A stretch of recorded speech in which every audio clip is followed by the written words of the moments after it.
On that note, 5. Here we go. 3, 2. It is 7:30, it is Thursday, and it is time to find out if you like it or not. Thank you so much to everyone out there joining us here on Fox Local or Fox 5 DC's YouTube page. I am producer Chris, and tonight we are talking about the vacation engagement debate with a TikTok you have to see to understand. We are also talking about the matchbook comeback and the Air Force One makeover, and possibly not the one you are thinking of. First, though, before we talk about any of those stories, we have to talk about how you can join us live. You can join us live in the Zoom room or any other way you want. We're streaming, so there are a few different ways to do it. If you're watching Fox Local or you're watching YouTube on your TV, just grab your phone, scan one of those QR codes, make it a two-screen experience. The QR code will take you right into the Zoom room, or you can punch in that meeting ID 892-0982-4674. If you're watching Fox Local or you're watching YouTube on your phone and you can't scan the QR code but you still want to join the Zoom room, all you got to do is head over to my Instagram page, Fox 5 Producer Chris. I've got a link to the Zoom room pinned to the top of my profile, or you can go to Fox 5 DC's Instagram page. We've got a broadcast channel called Do You Like It or Not? And we have a link to it in there. If you're watching YouTube on your phone, you don't want to join the Zoom room, but you still want to weigh in, you can leave some comments in the chat. We'll check those in just a little bit. Or you can stream us live on Fox 5 DC's TikTok page. You got it. Stand by. We're going to change microphones here, so if you can hear me, just hang tight for a second. We'll get back in business here in just a second. Anyway, you know the drill by now. You know all the different ways you can join us live, so just do it. We're going to hang out. We're going to have some fun, and we're going to make sure that these microphones work. All right. So shout out to everyone in TikTok world. You can leave comments on that stream as well. We're riding solo tonight. You're stuck with just me. But we've also got all of our friends in the Zoom room, all of our virtual co-hosts. We'll check in with you guys in just a second. First up, though, tonight, we are talking about the vacation engagement debate, and it's all because of this video. Take a look. Who can say where the road goes, where the day flows? Only Shake that body like get crunk with it, get loose with it. My show said let Bruce Bruce hit it. Get crunk with it, get loose with it. My show said let Bruce Bruce hit it. Yeah, shake that real rap. All right, so the text on the screen tells the story. Maybe he'll propose on our picturesque Italian vacation, 10 days in Italy, followed by, nah, he'll just do it when we walk into our apartment, fresh off that 10-hour flight home instead. The caption for that video, I can't believe there was ever a world where I thought I was going to look pretty at my own engagement. 7.5 million people have watched that video so far, juxtaposing expectations versus reality. And a lot of people in the comments section roasted the groom-to-be, wondering if he had forgotten the ring at home maybe, or why he wouldn't do it before they left so that then they could celebrate and take pictures while they were on that Italian vacation together. One person just wrote disrespectfully, what was he thinking? The couple, Sydney and Joe, have actually been together for 5 years, and in an interview with ABC News, Joe said that he did this on purpose. He recruited some friends to help decorate his apartment, set up a camera so that they would capture it all, because he said he wanted to ensure that she would be surprised, because popping the question on the trip would have been too obvious. So, Christina and Eddie in the Zoom room tonight. Christina and Eddie, the vacation engagement, do you guys like this or not?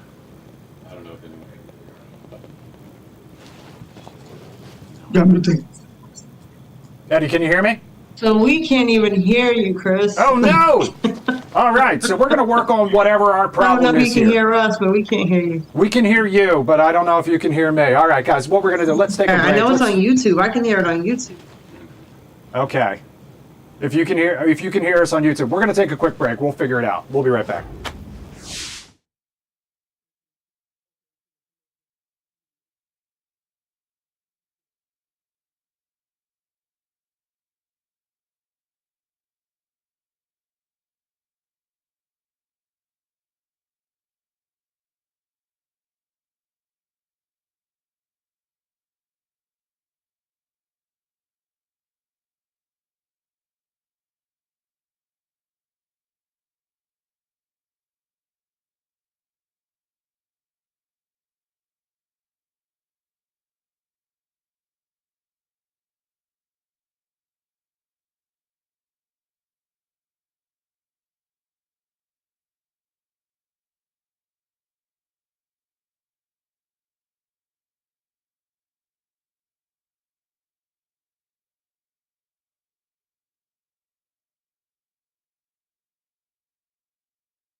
I said, I wonder if he could even hear.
Five, four, three, two.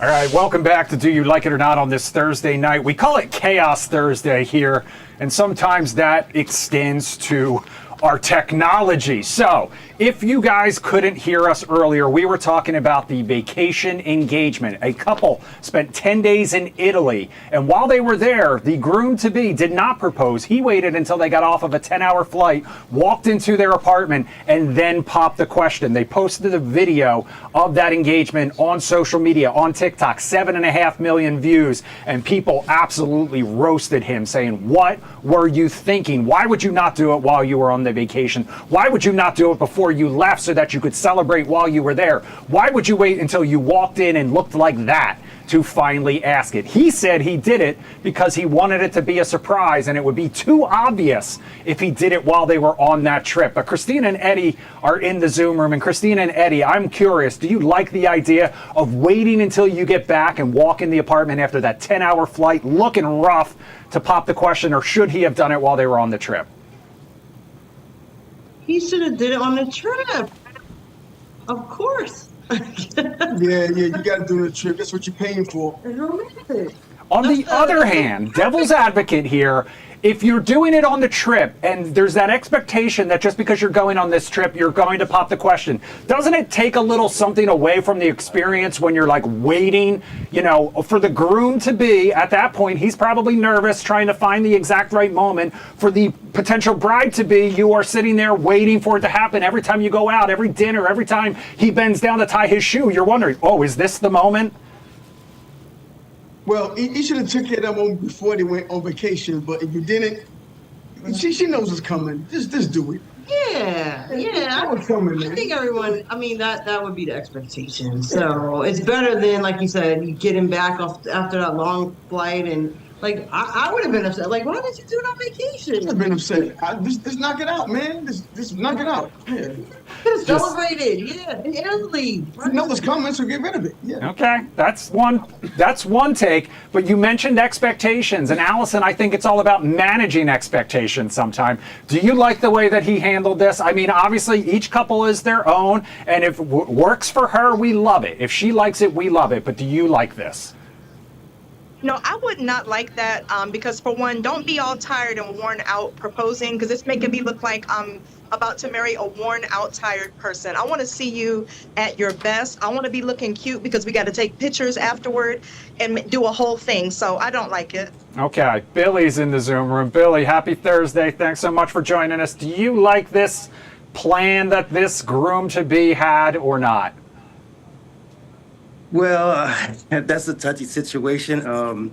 To each his own, you know, but my personal opinion, I don't plan on getting married anyway, so I stay away from the marriage. Okay, I told this story on the Take It To when I was talking to Marina Morocco, teasing this story. I was going on a trip one time with an ex, and it was, to Paris, a very romantic city. And so before we left, I said, hey, just a heads up. We're not getting engaged on this trip. I want you to enjoy yourself. I don't want you to be wondering if it's going to happen the entire time. And my friends and family roasted me for doing that. And I kind of stand by it. Eddie, do you think I made the right call or not?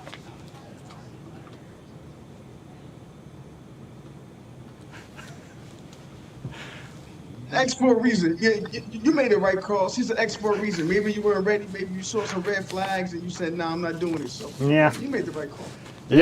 All right, guys. Speaking of viral TikToks, let's talk about this video now. It's ignited a massive debate online, but this time we're talking vacation etiquette. And this is a topic we have touched on before. Apparently, people can't get enough of it.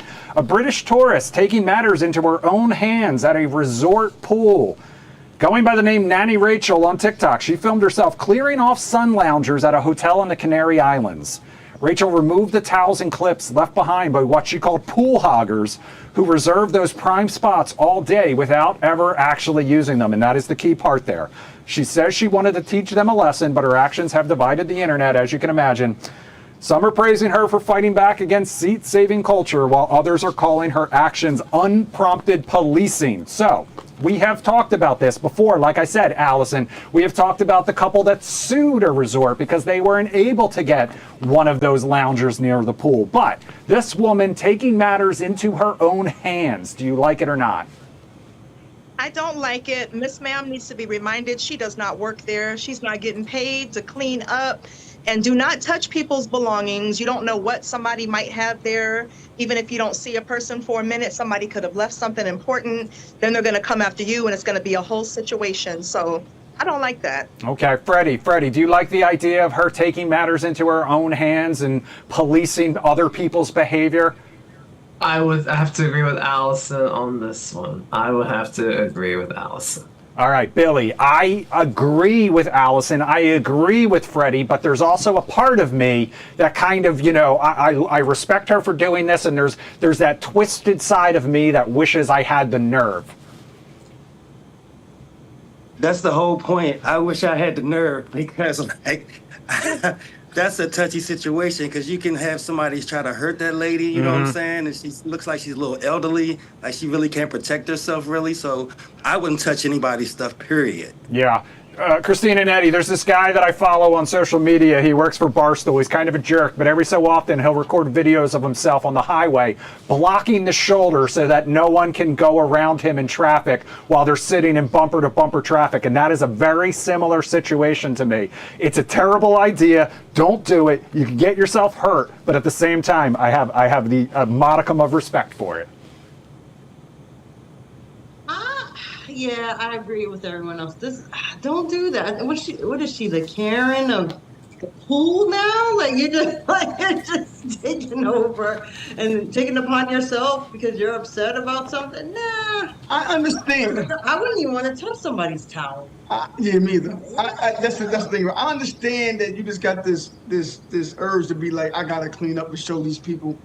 what has to be done. But I'm not touching people's towels. I'm not touching their stuff. No, it's not that deep, man. I mean, is that serious? It's not that deep. You need to go and police other people's towels because they reserved the spot? No.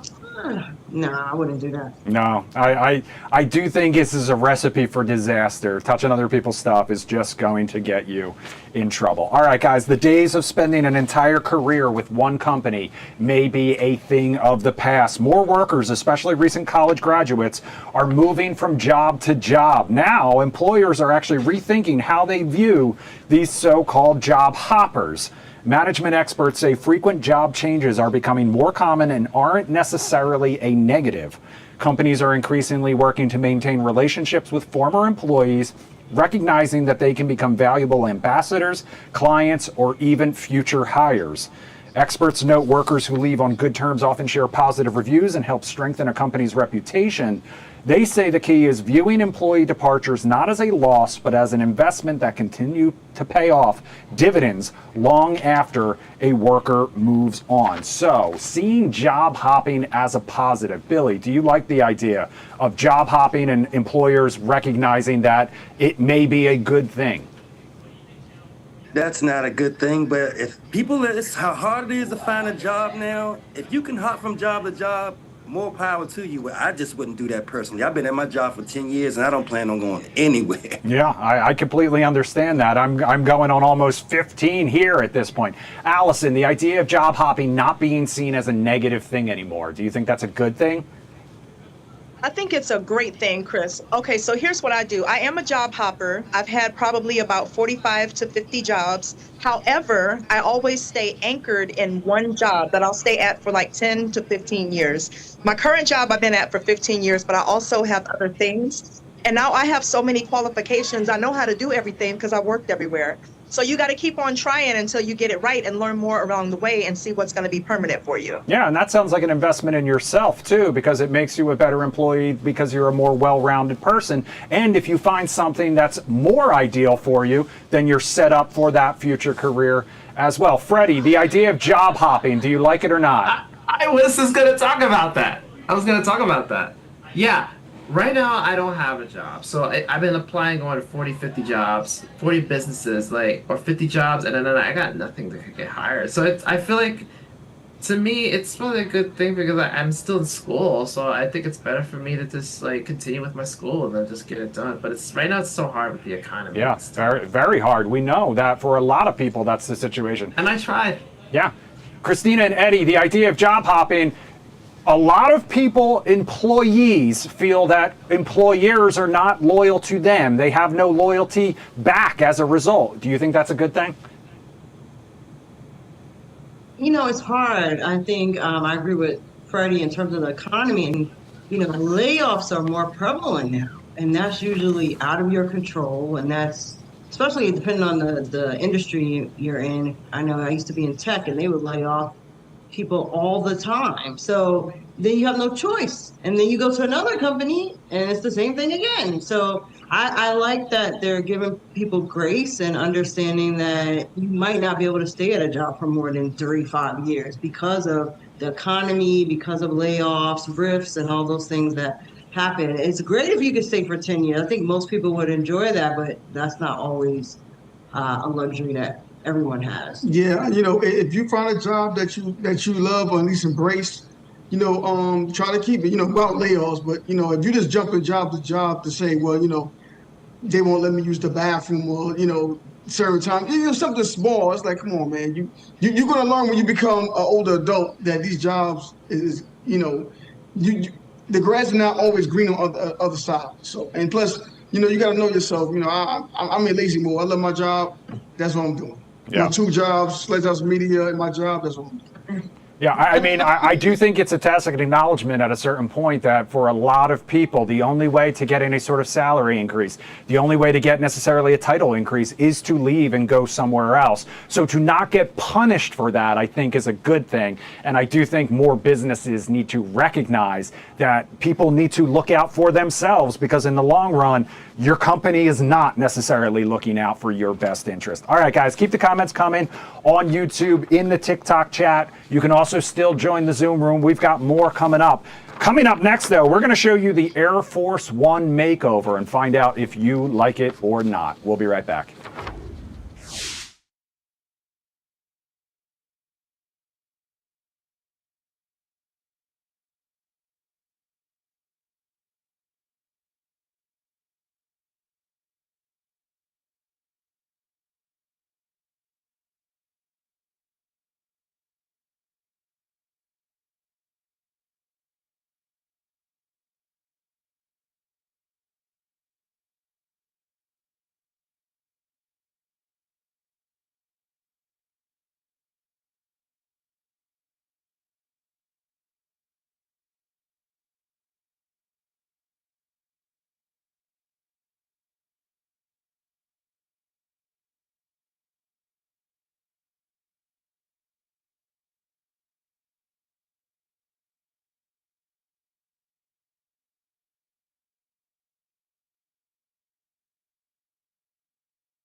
Welcome back to Do You Like It or Not on this Chaos Thursday. Thank you to everyone out there watching, whether you're on Fox Local or you're on YouTube, whether you're streaming us on TikTok or some other way. All right, let's dive right back in. And we are starting off talking about Air Force One now. It just got a major makeover. You may have seen this, all right? Take a look. That is actually not the Air Force One makeover that we are talking about. We're not talking about the president's plane tonight. We're talking about the other Air Force One, these Air Force Ones, the Nike kind, because they also got a makeover. The apparel maker just unveiled the new Air Force One square toe version at Paris Fashion Week. Nike reportedly plans to release the shoe in its signature triple white colorway for the 2026 holiday season, with more colors expected to follow in 2027. You see the brown suede, you see the plaids. I don't know if that's helping the situation, but Eddie, I'm going to start with you. The square toe Air Force Ones. Do you like this makeover or not? Okay, see, look, I'm a sneakerhead, right? Like true and true, like really diehard sneaker. I have like 80 pairs of sneakers. And Yes, unfortunately, yeah, yeah. that's a lot of sneakers. I love Air Force Ones because they're classic. I mean, classic white sneaker. No, do not make a square-toed sneaker. Why? Why? Why? For why? And I don't like those colorways either. So I don't know. I mean, maybe it's just for Paris Fashion Week, and it works with some outfits. But no, I don't like it. I ain't buying it. I ain't worried about it. Eddie's not. Keep the original OG Air Force One. Yeah, I agree with that 100%. There was a version of Producer Chris back in like 2004, 2005 that definitely was guilty of wearing a square toe shoe before, but I don't know if we need to go back that direction. Billy, the square toe, square spelled SQUAIR, because they are still Air Force Ones. Do you like it or not? To be honest with you, I don't like the old Air Force Ones. I hate Air Force Ones. I'm a Jordan man. I stay with Jordans. And you always see me rocking the Chicago hat. So I'm a Jordan guy. He's a Jordan guy. Allison, do you like even if you weren't going to wear them yourself, if somebody shows up wearing the square toe Air Force One, is this high fashion or is it just ugly? I think it's high fashion. And you know who would rock this? Guy Lambert, Chad Ricardo, and Jim Lokay would look good with a suit with a pair of these. Each one of them. Tell them I said so. I will. And if they ever show up wearing them, I am going to shame them. because I don't know that we need to go back to the era. Freddie, do you like the square toe Air Force One? Yeah, I like those. The Air Force One shoes you're talking about? Mm-hmm. Even with the they square wear toe? If I see Guy Lambert wearing that or Jim Loke, I'll be impressed about that one. Yeah. Well, you know, That'd be nice. Chad Ricardo, speaking of which, is the only guy I know that can wear Birkenstocks with a suit, but he matches the color to the suit that he's wearing. So Chad can absolutely get away with anything. But I don't want to speak on Guy Lambert's behalf.